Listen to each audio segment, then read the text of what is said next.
dowladda dalka Jabuuti ayaa waxa ay si kale uga jawaabtay eedamihii ka soo yeeray shirkadda DP World ku aadaneed kiiska maxkamadda go'aanka ka soo baxay ku taal gudaha dalka Britain. Jabuuti ayaa waxa ay sheegtay in aysan qabsan karin dalkaasi shirkad way sheegtayna in ay hore uga burisay dalkeeda.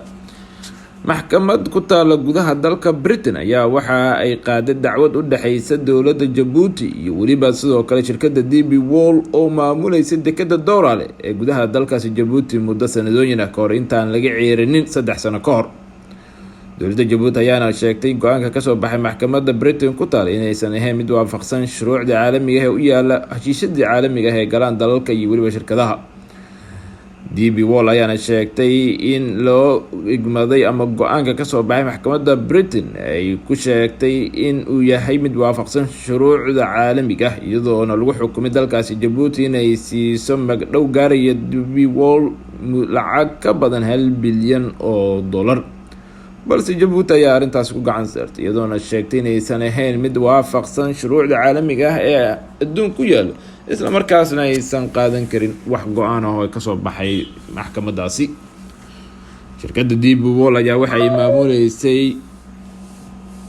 dekedda Dowrale muddo ka badan ilaa iyo waliba 10 sanadood waxaana 3 sano ka hor laga buriyay isla gudaha dalkaasi Jabuuti go'aan ka soo baxay madaxweynaha dalkaasi mudane Ismaaciil Cumar Gelle iyadoona wixii intaas ka dambeeyay shirkadda DP World iyo waliba dowladda Jabuuti ay u socotay dacwad ku aadan labada dhinac iyadoona dacwadaasi qaadaysay maxkamad ku taal gudaha dalka Britain. waxaana shirkadda DP World oo shirkad inta badan maamusha dekedda ku yaal gudaha Afrika iyo waliba caalamka oo laga leeyahay dalka Imaaraadka Carabta ay sheegtay in si khaldan go'aankii iyo waliba heshiiskii hore u gashay Jabuuti loo burburiyay isla markaasna dowladda Jabuuti ay maxkamad la tiigsan doonto. wixii intaas ka dambeeyay Jabuuti iyo waliba maxkamad iyo Jabuuti aandaha iyo waliba shirkadda DP World ayaa maxkamad uga socotay magaalada London ee dalka Britain iyadoona go'aankii kama dambaysta uu ka soo baxay isbuucan ku aadaneed in shirkadaasi magdhow gaaraya $1 bilyan la siiyo.